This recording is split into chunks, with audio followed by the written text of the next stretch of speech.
Happy Tuesday! My name is Alan. My name's Nick. And welcome into the dungeon.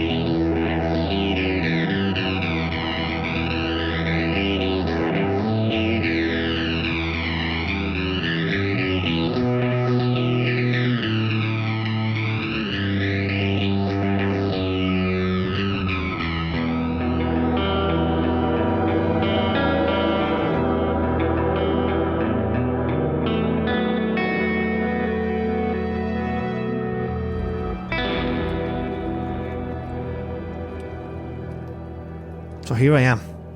And well, there's definitely been enough adventure here in the last few weeks to last a lifetime, wouldn't you say? Who's next then? How about you, Shrew? I'm interested to hear why they kicked you out of Leylon. And your adventures that brought you to Phandalin. Yes, well, it's quite a tale, especially when I met Cinnamis. Okay, I'll tell you how I became the druid I am today. The reason I was kicked out of Leylon, though, is because I was seen as a useless waste of space. And after the accident that Fadian talked about, well, they didn't have much choice, really, but to send me out. It was quite harsh to send me out in the nude, I would have to say, but, I mean, I suppose that's how they do things down there. But anyway, that's in the past. I don't want to delve too much into that, but I can tell you how I became the druid I am today. Believe it or not, I haven't always been this great. Huh. Sorry? Did you say something, Fabian? Just a bit of water that got into my mouth. Okay. After I was kicked out of Leylon, I was forced to survive in the wilds. I was attacked by a ravenous beast. Yes, but I managed to defeat it. The first night I camped in the wilderness, a bright green light guided me in my sleep. And when I awoke, Cinnamis revealed herself to me. Of course, at that time, I didn't know who she was.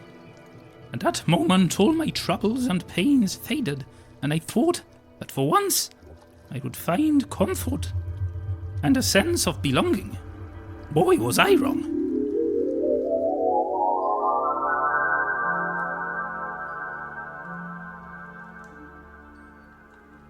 As Shrew wakes from a trance-like experience, daylight bathes the surroundings in the soft glow of a pristine and clear sky, stretching above him like a vast blue canopy. The marshland extends in all directions, and before him, a solitary, gnarled, ancient tree stands tall, a lone sentinel overlooking the island it inhabits. Atop the tree, a bright green light emerges, visible even in the daylight. It descends gracefully toward Shrew, landing 20 feet in front of him. Upon contact with the ground, the light transforms into a surge of green vines that gracefully ascend towards the sky. Woven together by an enchanting force, the vines take on a semblance of form. In a final burst of verdant energy, the light vanishes, unveiling the figure of a woman. Her skin carries the texture of polished wood, bearing intricate patterns resembling the delicate grains of ancient trees, radiating an otherworldly glow. Her emerald green hair flows down in wavy strands. Her presence resonates with natural magic. Ethereal vines and leaves gracefully adorn her woodland attire. Eyes, deep pools of forest green, glimmer with ancient wisdom. The air around her shimmers with a tranquil aura. With a gentle gesture of her hand, she begins to float towards Shrew. Descending gracefully, she lowers herself before Shrew. As her hand gently alights on Shrew's shoulder, a surge of energy courses through him, infusing him with a profound sense of purpose and belonging. With a deliberate and measured movement, she brings her lips near Shrew's ear, and in a soft, melodic whisper, she utters, "You have arrived, my child. Welcome home." Before Shrew can respond, Cinnamis withdraws a hand from his shoulder and starts to ascend towards the gnarled tree. Instantly, Shrew is overwhelmed by discomfort, hunger, pain, and cold. He drops to one knee, vision blurring, attempting to support himself, but he succumbs to darkness, collapsing onto the gritty, muddy ground of the tree's island. Shrew feels himself aimlessly floating in darkness. cold and unsheltered. A waterfall suddenly manifests before him, reflecting a soft light, allowing Shrew to regain a semblance of direction. The waterfall draws nearer to Shrew until he is fully enveloped by it. The water feels warm and soothing, allowing Shrew's cold body to ease up. A pang of thirst hits Shrew, prompting him to open his mouth to drink from the cascade's healing waters. Shrew recoils, expecting its briny, vinegary taste. He coughs and splutters as he is jolted from his dream. Shrew opens his eyes to find himself back in the island with a great gnarled tree, confusingly still embraced by the warm wetness of the waterfall. He arcs his head back and jumps up in between bouts of screams and convulsions. What is that? Good morning. How considerate of you to wake up so punctually. I take it you slept well. What are you doing? Who are you? Are the bloody swamps not big enough for you to have to take a pee on me? What fun is it to pee on a tree? They take no heed. They are used to it. Pissing on creatures, that's where the fun lies. I am Callisto, a satire of these swamps. And you are the mole? Or was it the shrew? Never mind. Shrew, shocked to silence, contemplates the creature before him. Callisto has untamed, messy and matted shoulder-length hair that falls around his pointed ears in wild waves. He has expressive brown almond-shaped eyes that gleam with mischievous glint. Callisto's slightly pointed nose and well-defined jawline give him an air of sylvan charm, while a pair of large curved horns adorn his forehead. He is dressed in earth-toned fabrics that complement the natural surroundings, and carries a short sword and a pan flute, attached to a brown belt with a large wooden buckle. His fur-covered lower body and legs give way to cloven hooves that resemble that of a goat's. Callisto rests a hand on his short sword, briefly contemplating his next move. He then withdraws the hand from the weapon, bringing it to his chin in thought, and takes a step back. Leaning forward with his sizable curved horns aimed at Shrew, he charges forward. Shrew is stunned, still trying to make sense of the whole situation. He is unable to react to the fast approaching Callisto.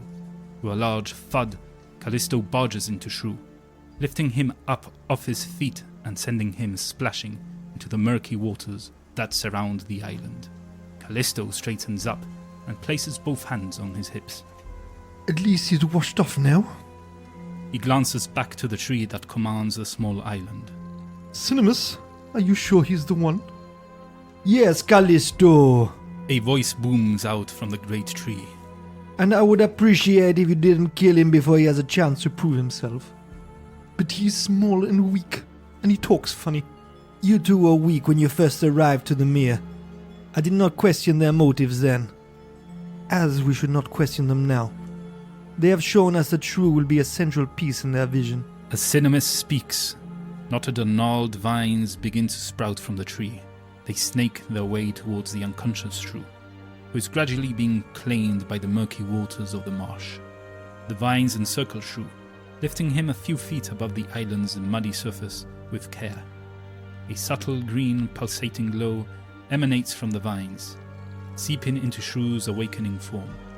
Once he regains consciousness, the vines gently lower him back down before slowly retracting into the trunk of the towering tree. See, that's a much better way to wake someone up, he says as he shakes his head quickly in an attempt to expel most of the water from his hair. And what was that for? You bring me here to this ghastly place, then ram me into the water? That is quite rude, I'll have you know. Cinnamis brought you here? She is the one that spoke to you when you arrived. I'm merely in this mere to make sure you're ready. Well, where's she now? And ready for what? Ready for when she appears to you again.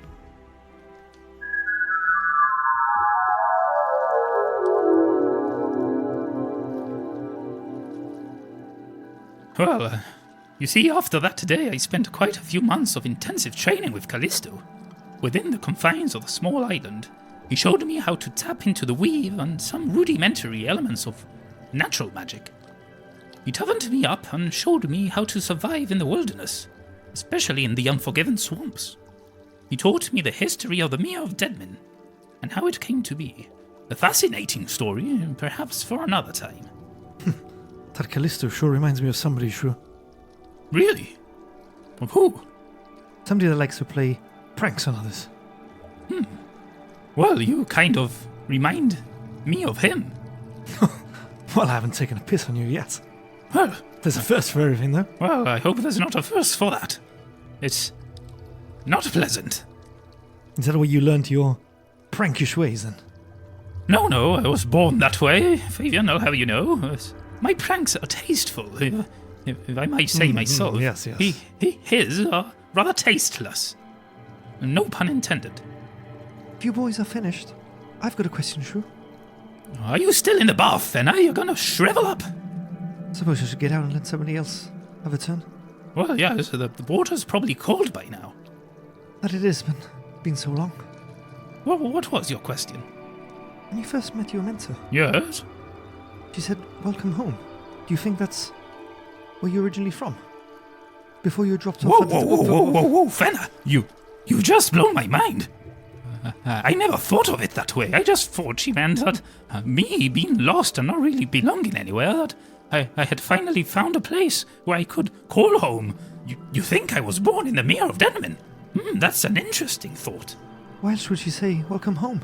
Well, I just thought she meant it's like my new home. I don't know. I didn't really think much about it, but you may be right. Perhaps that goat man is his brother. Would explain a lot. Now, do you see any hooves on me, or am I spouting fur out of my arse? I think not. Not that I can recall in the bath. Should I carry on, or are we going to make a jest of my story? Aye, shut up, Fabian. Let him carry on with his tale. Thank you, Nobrus. Thank you. I can't wait for it to be my turn. Oh, you have a story too. Oh, yes, but I'm in for the bath. Oh, of course.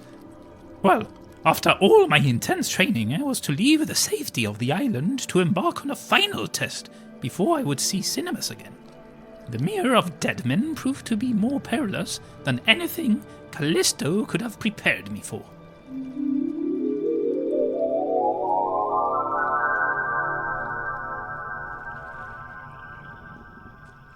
In the Mere of Deadmen, a rudimentary raft crafted from lifeless timber drifts serenely over the murky waters, guided by the pale light of a full moon.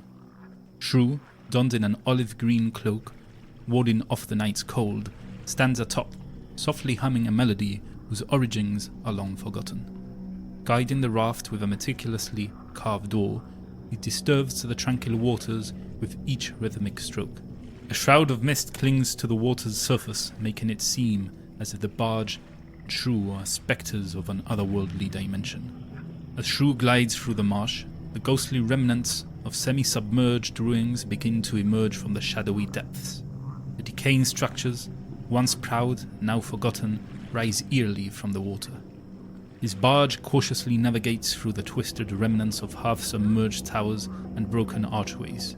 Shrew's eyes scan the desolate surroundings, tracing the haunting outlines of what was once a thriving settlement.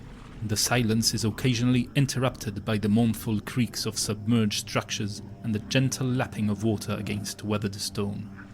Undeterred, Shrew continues his journey, guided by an unseen force, or perhaps the echoes of the haunting melody he softly hums.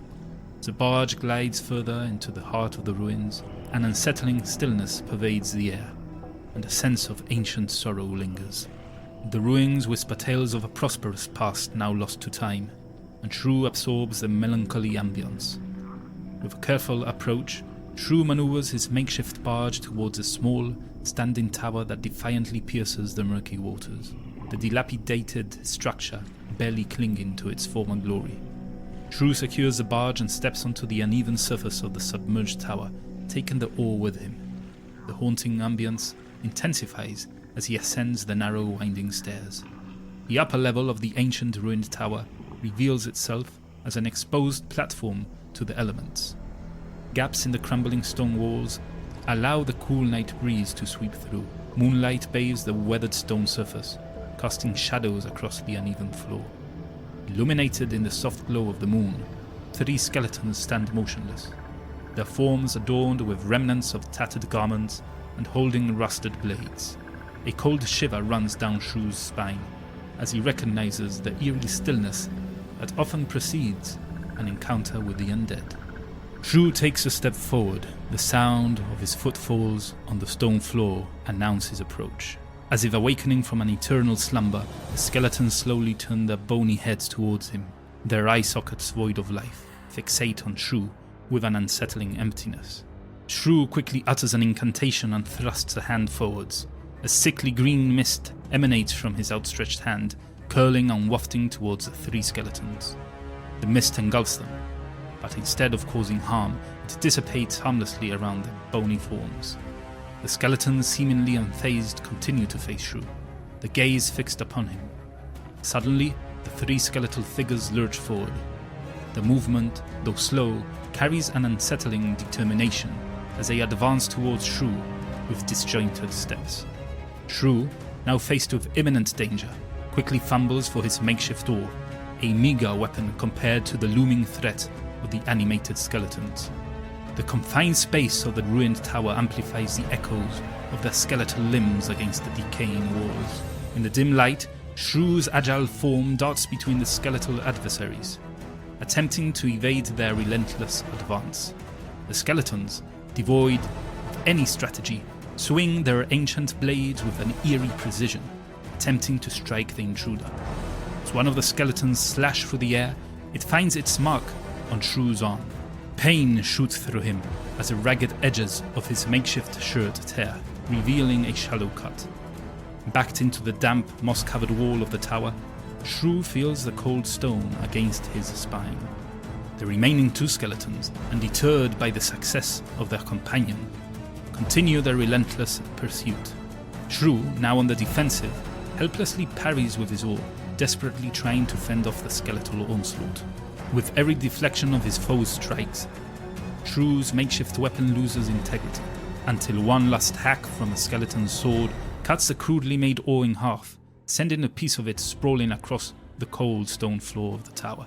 Motivated by the desperation etched across Shrew's face, the skeleton seizes the opportunity and thrusts its sword forward, exploiting an opening. The fragile blade pierces through Shrew's chest, mercifully avoiding vital organs by mere inches.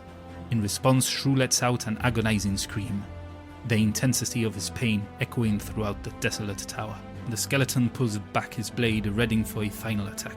Desperation clings to Shrew as he slumps to the ground with arms defensively shielding himself. As Shrew faces imminent demise at the hands of the skeletons, the murky waters of the Mere of Dead Men begin to churn and ripple.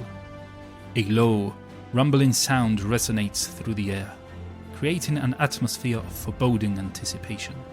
The water's surface begins to break, revealing the emergence of a colossal black dragon. As the dragon rises, water cascades down its sleek obsidian scales. Its eyes, a piercing shade of amethyst, exude an ancient intelligence that defies mortal comprehension. The dragon wings unfold majestically, revealing a span that eclipses the moonlit sky. The air is charged with the dragon's presence, an intangible weight that commands attention and respect. With a serpentine grace, the dragon emerges fully, towering above the semi-submerged ruins. Its elongated neck, adorned with formidable horns and spines, cranes to survey the surroundings. Wisps of shadowy mist cling to its form, adding an aura of mystique to the ancient creature. The resonant roar that follows is not a mere sound. It's a proclamation of dominance, echoing through the Mere of Dead Men and reverberating against the remnants of forgotten structures. With a swift and calculated claw attack, the dragon engages the skeletons, overpowering them effortlessly. The clash is fierce, bones scattering like fallen leaves across the stone floor of the tower. The dragon's intervention becomes a spectacular display of overwhelming strength, turning the tide in a moment of unexpected salvation for Shrew. In a surreal moment, the dragon approaches Shrew with deliberate grace, lowering its massive head uncomfortably close. Sheer size and proximity of the dragon overwhelm Shrew. The scent of the dragon's breath, A mixture of ancient decay and the acrid tang of brimstone catches Shrew as a primal fear grips him, accentuated by the oppressive aura emanating from the creature. The dragon's eyes, though intense, harbour a depth that transcends mere malice, hinting at a connection between them that goes beyond immediate peril. Unable to scramble away due to the injuries sustained in the fight, Shrew closes his eyes, unwilling to bear witness to his own demise. Did the little Shrew get lost from his burrow? My, those were truly some scary monsters. How brave of you to try and defeat them all by yourself. I wonder, what business does little Shrew have in the Mere of Dead Men? The dragon pauses momentarily, not expecting a reply. True. Well, I'm very grateful for your help in my moment of peril, but my business is truly my own, if it's okay with you. What a curious creature you are. You're weak, but I've decided to let you live. I have a feeling we shall meet again, Shrew. Perhaps then, you may be of use to me. As the massive black dragon finishes speaking, he gracefully retreats, its obsidian scales shimmering in the moonlight as it descends into the murky waters beneath. With a powerful sweep of its wings, the dragon creates ripples across the dark surface, leaving behind a momentary reflection of moonbeams on the water. As the dragon submerges, the waters close over its formidable form, and an air of mystery lingers in the wake of its departure. The night regains its stillness, with only the quiet rustling of leaves and the distant sounds of the mere breaking the moment's illusion of tranquility. I sure hope we don't meet again. Anyway, I best get going. I don't fancy bleeding to death in these ruins. And I need to show Callisto proof that I killed an undead creature. Then I shall have completed my task and finally be able to speak with Cinnamis. One of those wretched skulls should do.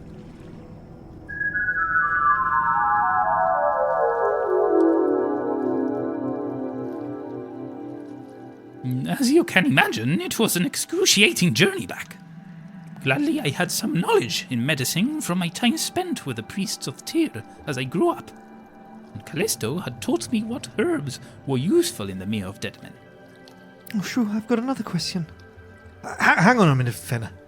You said you never faced a dragon, Shrew. Well, What's all this about a dragon in the Mere of Dead Men? Why are you really here? Well, I'm here to kill a dragon. Of course, I need to make sure it does not disturb the wilds. That was my mission. To be honest, I'm telling this now, but it all seemed like a dream. I don't know if I actually saw that dragon. I mean, a black dragon. Sparing my life. How did it know my name? I don't know. I really don't know. But in any case, I didn't fight it. It just spoke to me and disappeared. Perhaps Callisto pissed a bit too much on your head. Callisto, you mean? Yes. Well, I don't know if he only pissed once on me, Fabian. But yes, I might have been out of sorts. I mean, I was going through a lot, and the Mere of Dead Men does things to you. Plays tricks on your mind. Oh yes, it's covered in fell magic. Nothing good comes out of the Mere of Dead Men anymore. Now, Fabian, we can get back to my question. True. Yes, Fenna, yes. At least someone with serious questions. Although perhaps the way you've answered Fabian's perhaps is not relevant anymore. Perhaps it's proof that you did make the whole thing up in your mind. How so? How would the dragon know your name? Yeah, exactly. I don't know. I mean, it seemed to know it. But again, it all seems like a distant dream now. What I want to know is, what are those ruins about? Is there any possibility of some archaeological digs there? Some gold and treasures and trinkets? Dazzling. If I were you, I would stay well clear of the Mere of Dead Men. Did you hear anything about Durak-Thrum? The what? We'll explain when it comes to art and to tell a story, but it'd be interesting to know if the great King Durak-Thrum ever ventured through the Mere of Dead Men. No, I don't think so. There were 2 kingdoms, if I remember correctly from what Callisto taught me, but that name doesn't ring a bell, no. Before you carry on with your tale, Shrew, is that perhaps where you got your obsession with skeletal things, like that horse? No, Fabian, trust me, after that day I didn't want to see a skeleton in my life ever again. But Betsy, she came back to me, Fabian, and you take her away from me. Oh, here we go again. Anyway, where was I? Ah yes, I took the skull back to Callisto.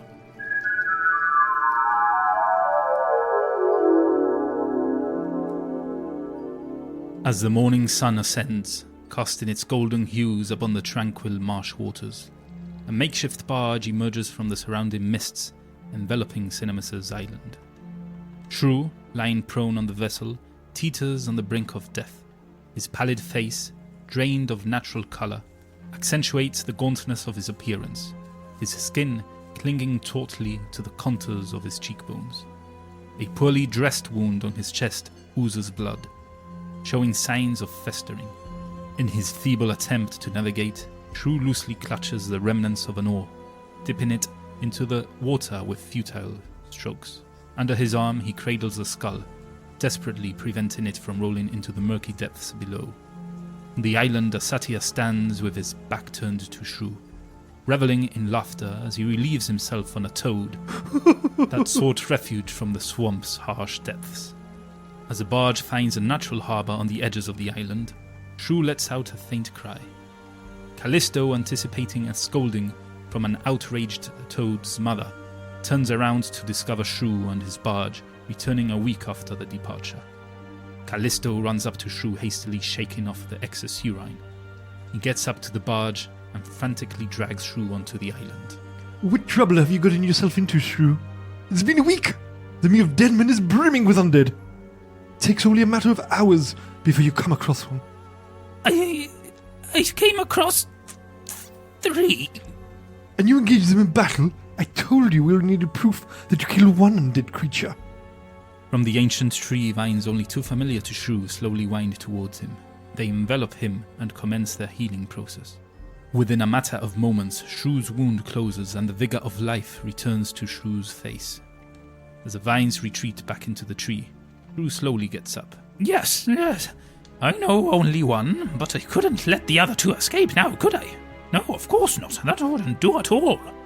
Shrew grabs the skull, still cradled under his arm, and triumphantly presents it to Callisto with outstretched arms. Here you go. Proof of 1 slain and dead. Callisto, with a serious expression, examines the skull. What is that? A skull. Callisto brings a hand to his face and exhales in exasperation. He recomposes himself and looks at Shrew. I can see it's a skull, but what does that prove? Well, I killed an undead, and here is his skull.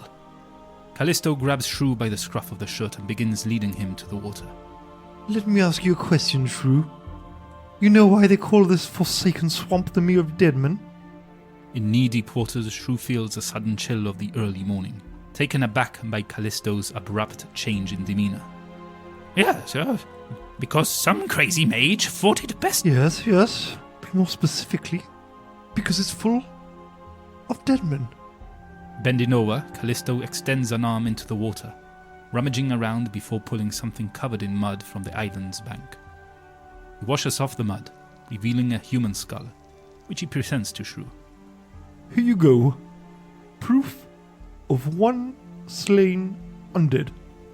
He tosses the skull back into the swamp, then snatches the skull Shrew is holding and throws it in too.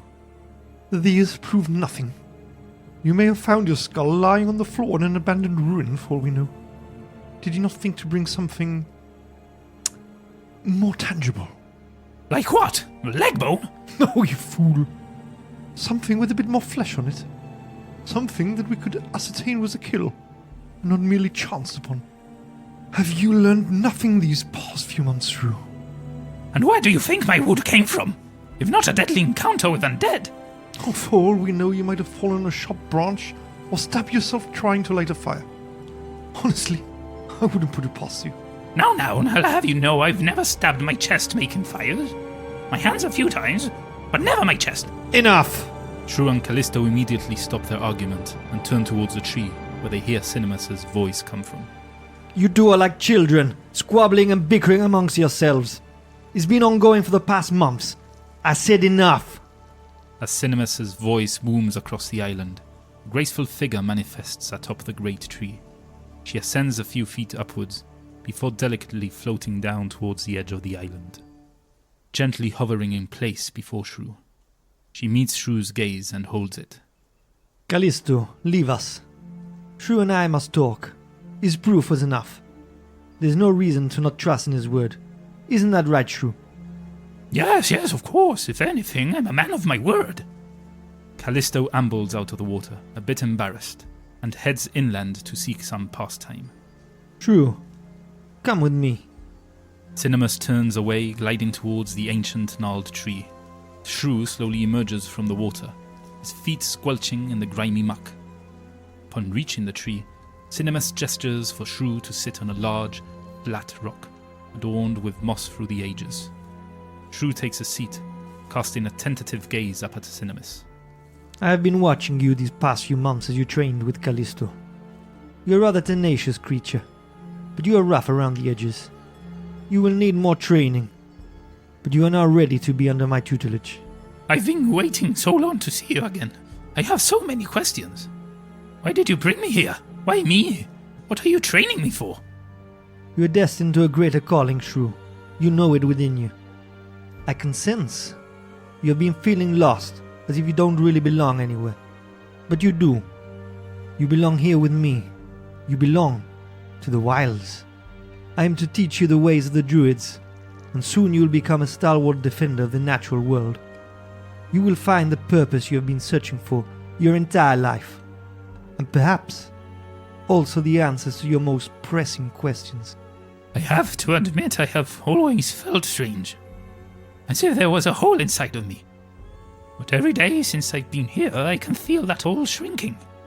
Thank you so much for this opportunity, and I shall not disappoint you. But I fear I may already have. Cinnamis descends, landing before Shrew. She gently rests a hand on Shrew's face, a touch as warm as the radiance of candlelight. How so, my child?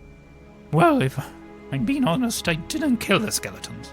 Callisto was right. I'm a fraud, a charlatan. I don't deserve to study under your guidance. The truth is, a great black dragon emerged from the swamp. It attacked and killed the skeletons and saved me. He thought it best to let me live, and I scrambled my way back here, like a rat. If it weren't for the dragon, I'd be dead in a tower. How am I to be great if all this was built on a lie? So you met the Black Death? Oh, like the bad breath, but yeah, I think so. Cinnamis' expression shifts abruptly to shock, and then almost immediately to delight upon hearing Shrew's dismissive words about the dragon. My, you are a bold one. I think we could all learn a thing or two about you. Don't worry about the test. It is of no importance if you kill the skeletons or not. You survived the mere dead men. Not everyone can attest to that. Just look at the desolation around you. You have survived an encounter with the Black Death. But more importantly, Shrew, he chose to save you. This is a testament to the greatness within you. For you are special, my child. Well, yes. Now that you mention it, the dragon seemed to like me. Perhaps I can tame it and ride it across the swamp. Cinnamis' playful demeanor fades as she places her other hand on Shrew's face, tilting his head upwards to meet her gaze, her eyes bearing the weight of her forthcoming words. Don't get confused, Shrew. The Black Death is not a friend.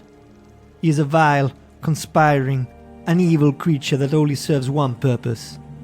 Himself. The fact that he saved you only means that he sees greatness within you. A virtue that he surely intends to exploit. You can count yourself lucky if you never meet him again. Oh, yes, of course. I'm sorry. Let me show you something, Shrew. Cinnamis approaches the great tree. As her delicate fingers gently graze the ancient bark, the tree responds, unscrolling like a living parchment. It reveals a breathtaking scene of untouched beauty, a natural world that extends far as the eye can see. Towering, Ancient trees with sprawling branches create a canopy above, filtering sunlight to cast patterns on the forest floor. The air is filled with the sweet melody of bird songs, and colorful butterflies dance between blooming flowers. Pristine lakes reflect the surrounding greenery, their crystal clear waters home to playful fish and graceful swans. Fragrant wildflowers blanket the ground, painting the landscape in hues of blues, purples, and yellows. The subtle rustling of leaves and the gentle breeze creates a harmonious melody that enchants the listener, lulling Shrew into a state of comfort that has forever eluded him. The glimpse into the idyllic scenery evokes a sense of tranquility and wonder, a stark contrast to the murky waters and decaying ruins of the Mere of Dead Men. Cinnamis turns back to Shrew.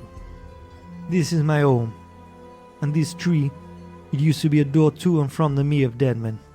I was tasked by my druid circle to heal this wretched swamp from the fell magic that grips it, to cleanse it from all the aberrations and unnatural beings that unlawfully claim a hold to these once pristine lands. Then I met the Black Death. Against my judgment, I struck a deal with him. We would aid each other in ridding the Mere of its unwanted denizens. But I became too careless. I left myself open, and the Black Death betrayed me. The dragon ensnared me into this realm, unable to abandon this small island. The door to my home became a mere window, a constant mocking reminder of my foolishness in trusting an evil entity. I'm so truly sorry that happened to you. When I get stronger, perhaps I can convince him to set you free. That would be nice, Shrew. Cinnamis' smile gives way to a frown as she gazes into the window to her home. A momentary pang of longing hits her before she shakes her head.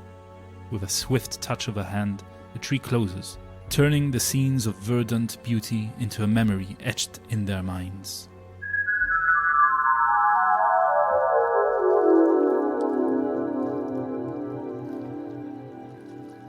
After that day, Cinnamis showed me the ways of the druids. He showed me all I know.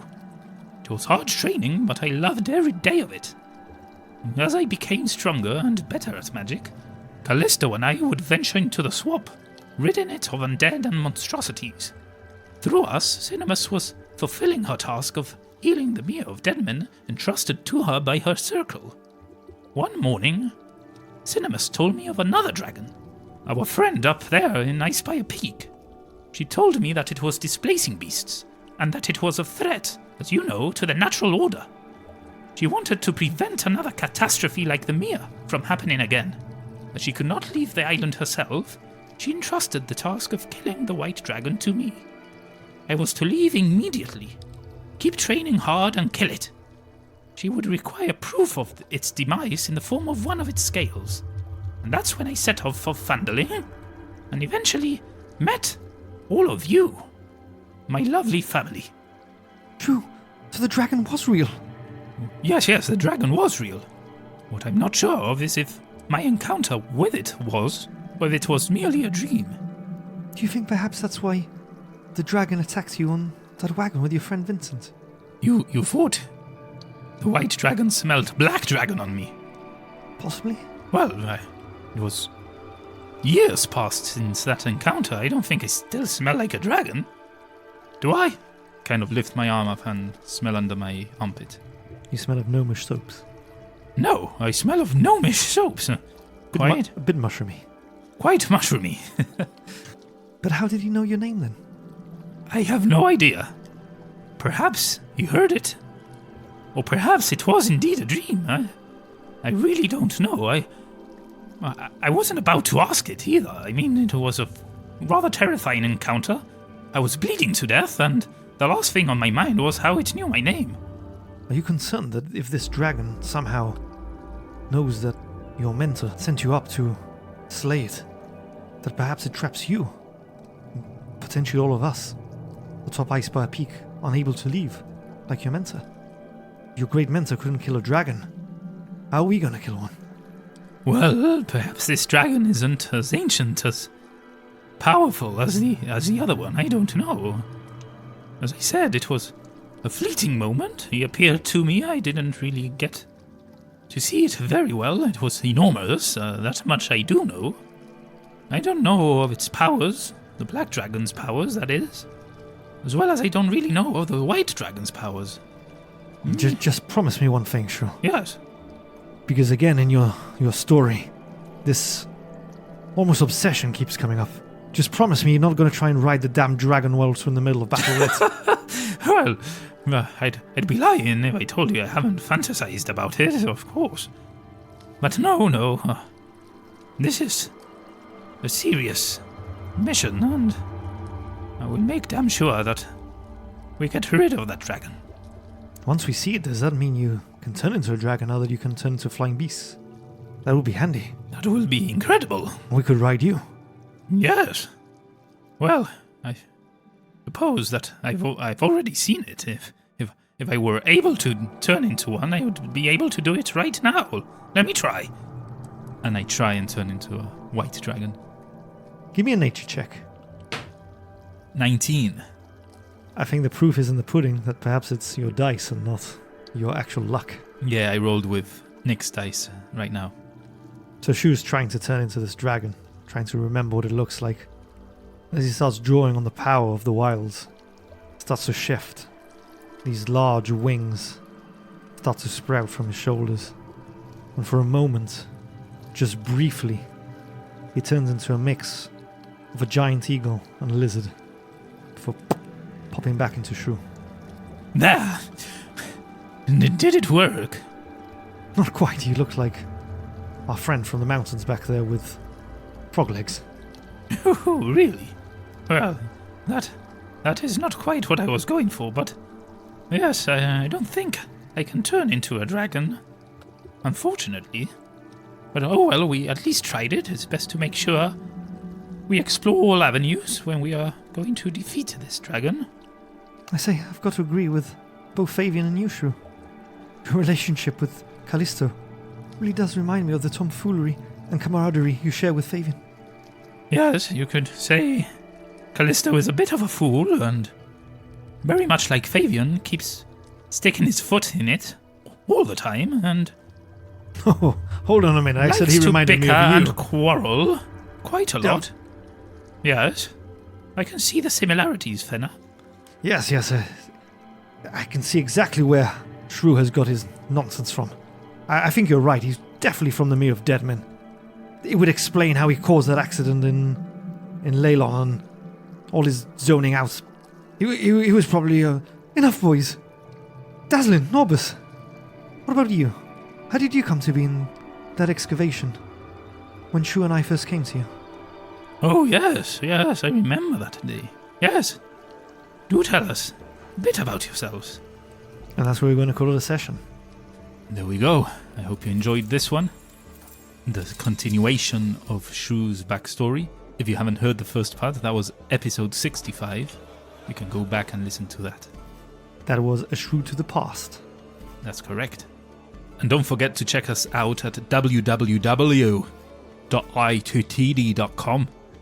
There you'll find all our links to all our things.